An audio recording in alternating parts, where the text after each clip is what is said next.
श्री हरि हरि ठाकुर दरबार आप रंगीत कलाकार आइए आप रंगीत कलाकार के सुपुत्र अगर जी दरबार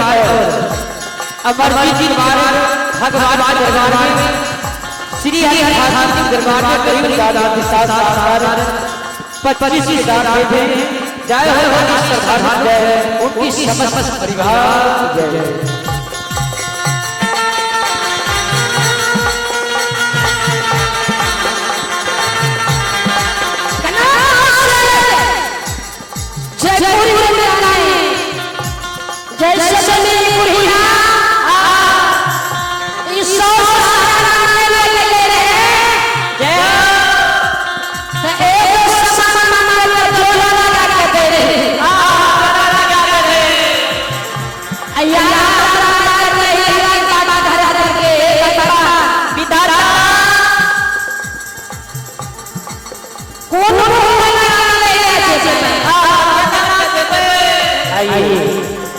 आप आनंद दरबार और आप आनंद दरबार और भगवान दरबार में श्री हरि हरि दरबार में करीब दादा के साथ 21,000 थे। जय हो जय उनकी समस्त परिवार जय।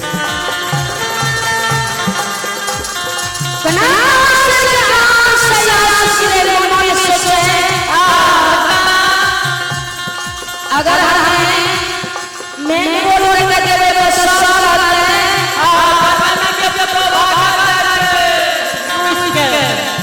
से तरुषा के साथ लगा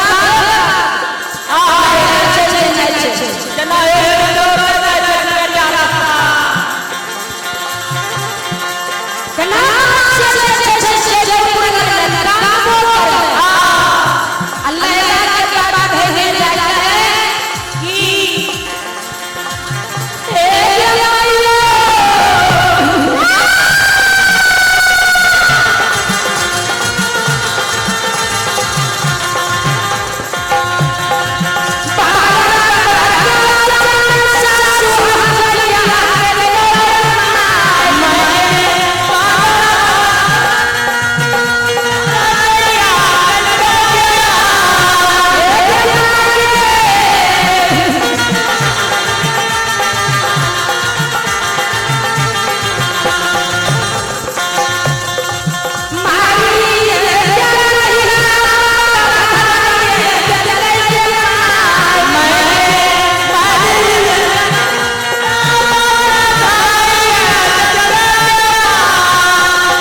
सुना दे जो ससुराल के धार करे छो खिला करे छो या करे छो तोर गली नहीं जा सो सखी लैला ना करे के शाम के जो लगे तू के लो क्या लो कला शरीर वाला लगे नहीं बहिना सारे शरीर के करना के लिए चार हो जाएगा दुनिया करे छे तीन हो जाएगा मिले छोटा घर है घटारा करे काम में शाम के बैठ ले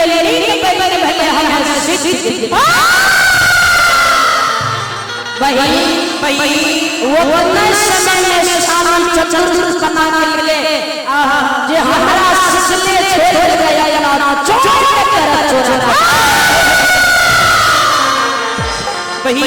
अच्छा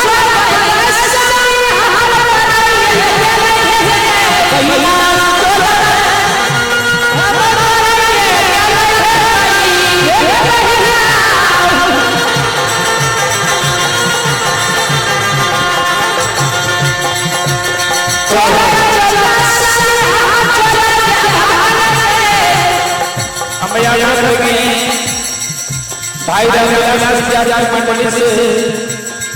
आप लोग की सभा में अभी प्रवेश करने का भाई रामविलास पंजाबी सभी सदस्य आप अपने साथ